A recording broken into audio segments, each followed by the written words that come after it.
Hello, my friends on YouTube. Today is Sunday, the 7th of January 2024. Today's video is Islam and the elimination of the Jews slash Christian slash the rest of humanity. These days, there are demonstrations between supporting Israel and some against Israel.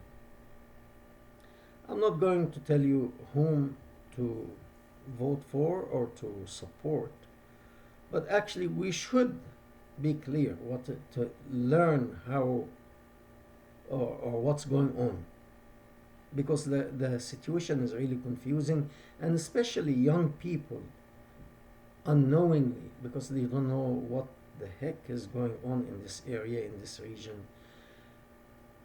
From a humanistic point of view, they support the Palestinians. And my heart goes to the Palestinians. However, we have to understand that many of these pictures and these videos that they are showing, many of them are actually coming from Syria, from the war in Syria. So they would do anything, they would lie, they would steal. That's their history. They invade, they steal, they do anything they want. Okay? Read the history. Okay, so what is going on? Why these people want to eliminate the Jews? And actually, it's not the elimination of the Jews only. There is a hadith. It's a short hadith. You can read it. Please do. And it's it's narrated in few different ways.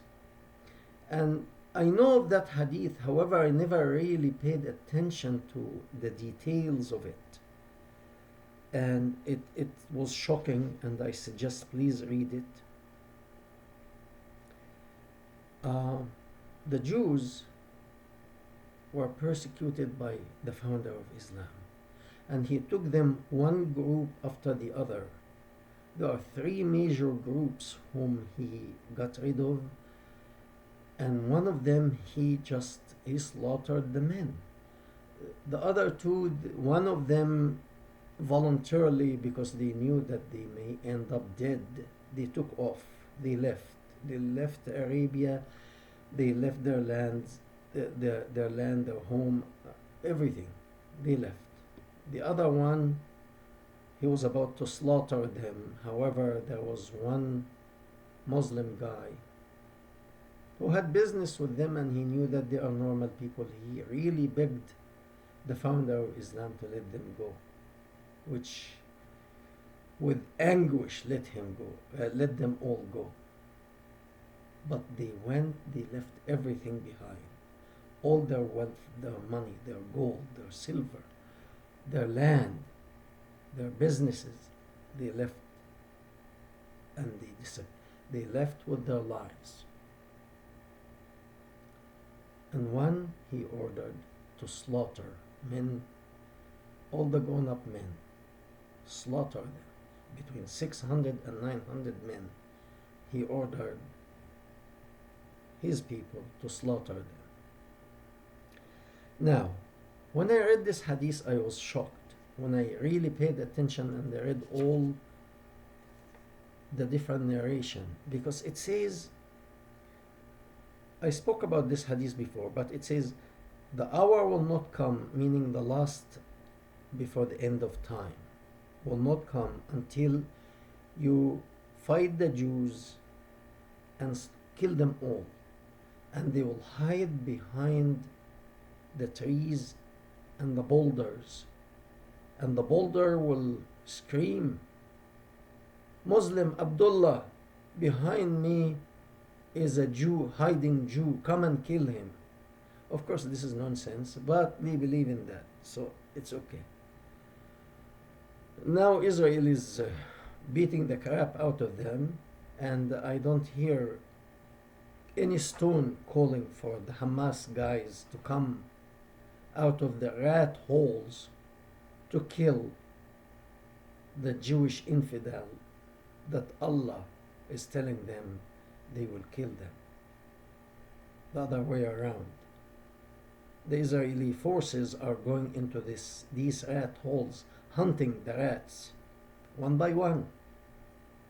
Okay? So this is nonsense. For those who believe in this nonsense, this is the opposite actually. This is the opposite. So accept it. The thing is, if you read, it says you will fight people with the small eyes. Okay, it says actually the beginning it says with distinct nose,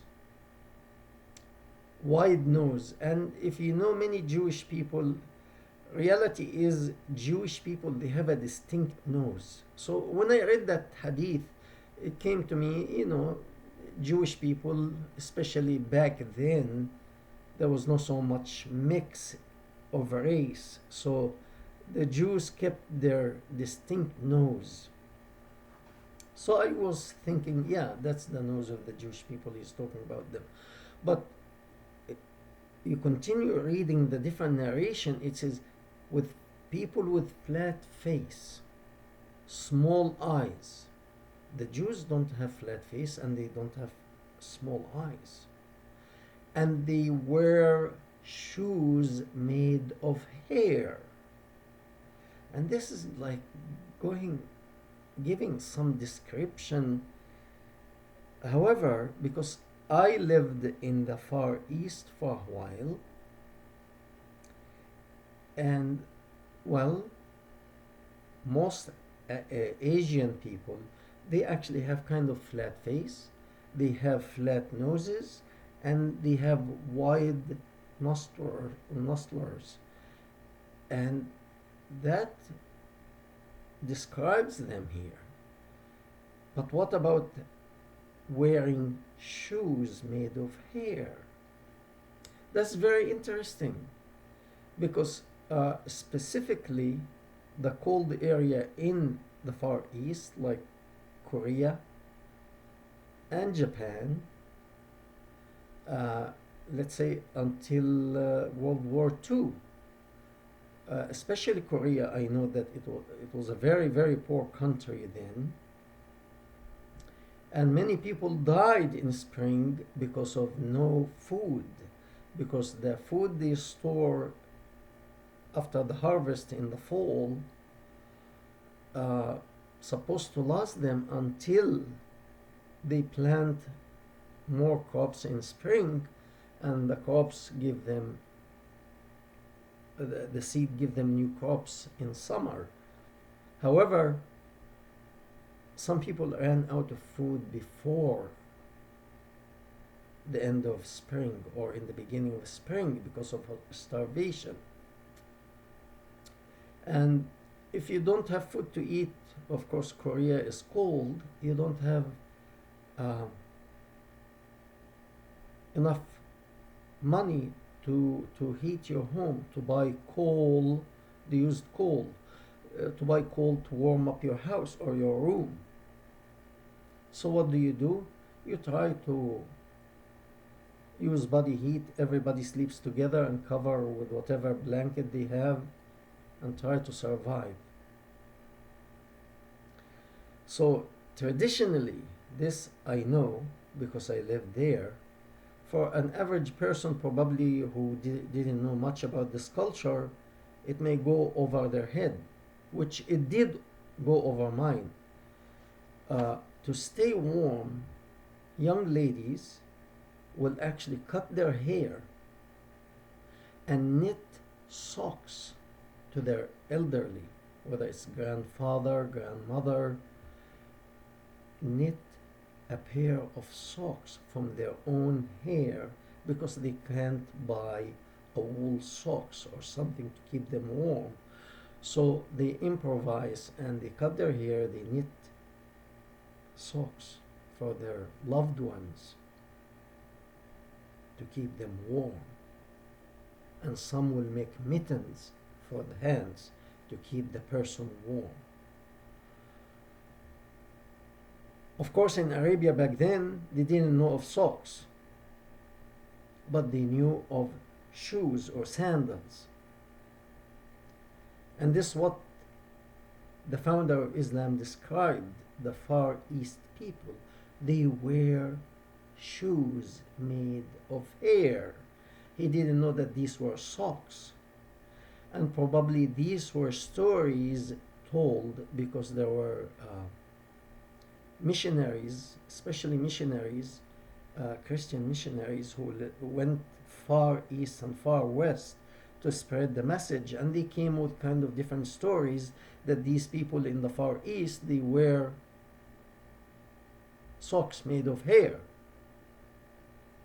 There was no America. America was not known to the founder of Islam then, so he thought the world, the end of the world from the west is Morocco, the far west, and the far east is China.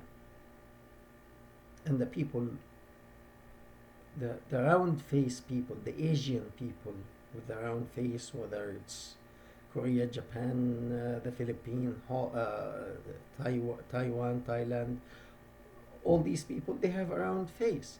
To him, that's a flat face, small eyes, broad nose, and they wear socks made of hair or shoes. So he actually declared war, not just on the Jews, not just, and by the way, if you believe that if they manage to take Palestine from the Jews completely and totally, will they stop? No. Because Jesus, the founder of Christianity, he was a Jew. So he's an extension of Judaism. And his followers, even though they call themselves Christian, ought to be destroyed, killed. Take it step by step. As the founder started with the small groups of the Jewish people in Arabia, start with the small country of Israel, and then you have sleeper cells in Europe. Go to now Sweden or France. Pick up a country that you can easily take over, or kick them out and take over. And the goal is not just the Christian. The goal also to spread east.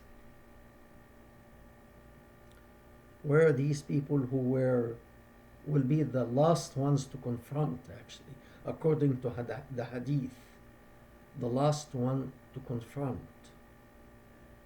Go east, take over there. So, you want support? I cannot tell you who to support, but the agenda is very clear.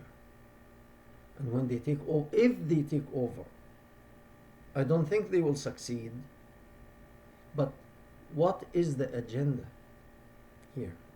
To take over, starting with Israel, and then probably they create unity now with some Muslim nations, like with lots of money, say Qatar.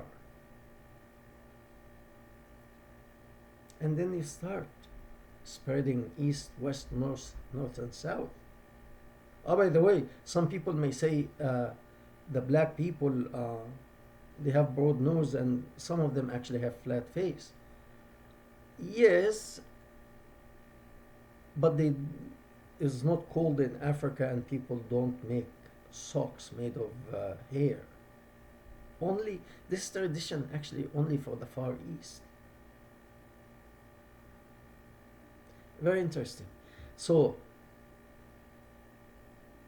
now, unfortunately, the young people are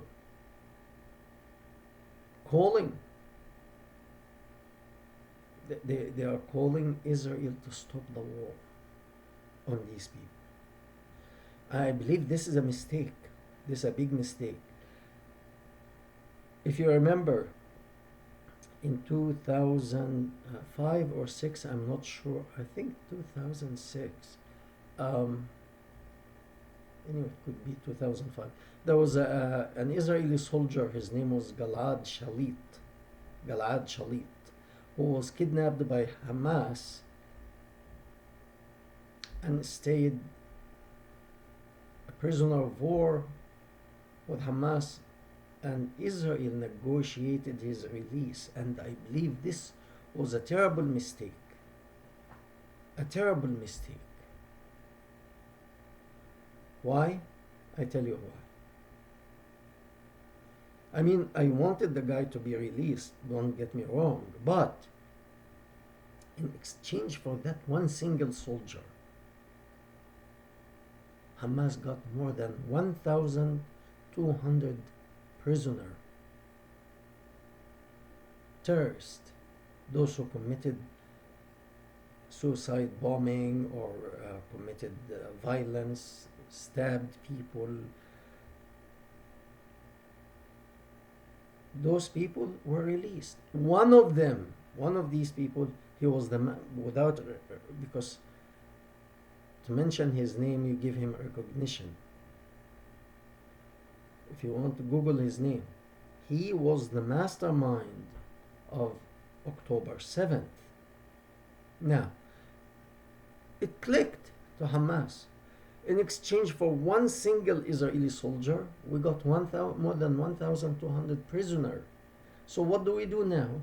If we can take big number of prisoners from Israel, we can negotiate and put agenda. We tell them what to do. You see? So, I know many Palestinians are suffering. I know that. And believe it or not, some of these images that they are broadcasting, Hamas broadcasting, it's actually Syrian kids from the Syrian war. But they don't care. Any image to get sympathizers, to get young people to sympathize with them. Because young people are idealistic, and you tell them, you see what's happening? Go and demonstrate.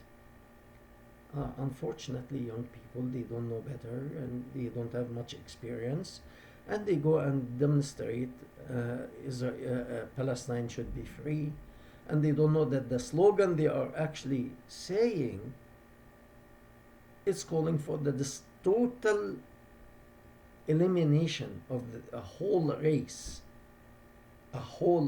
the Jewish race. They are not aware of that. They are just brainwashing, repeating what they were told. Okay. And even the average Muslim, unfortunately, does not know this reality.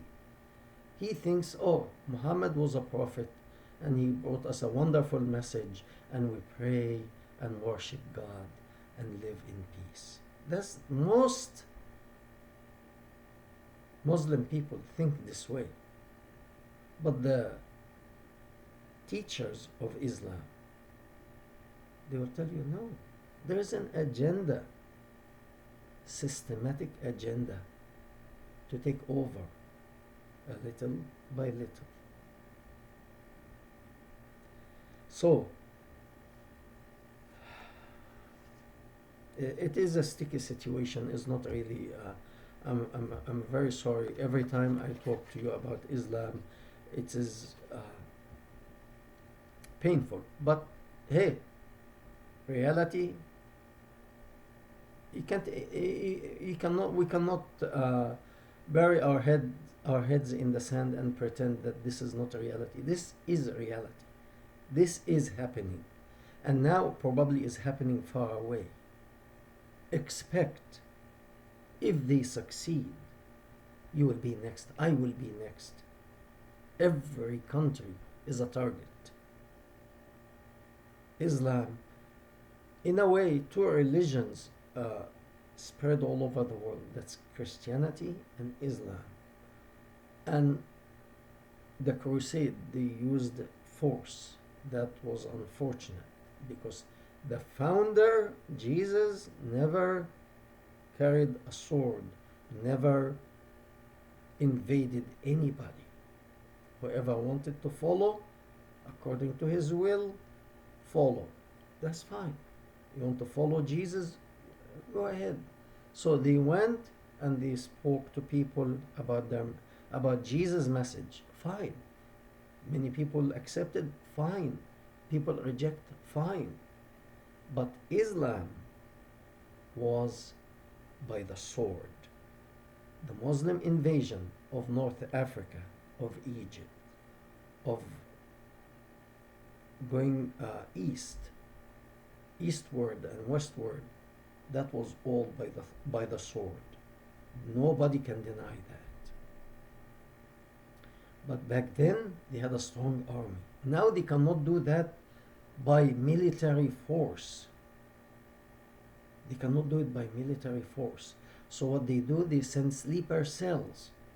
They create a chaos like what was in Iraq, Syria, and the people migrate there.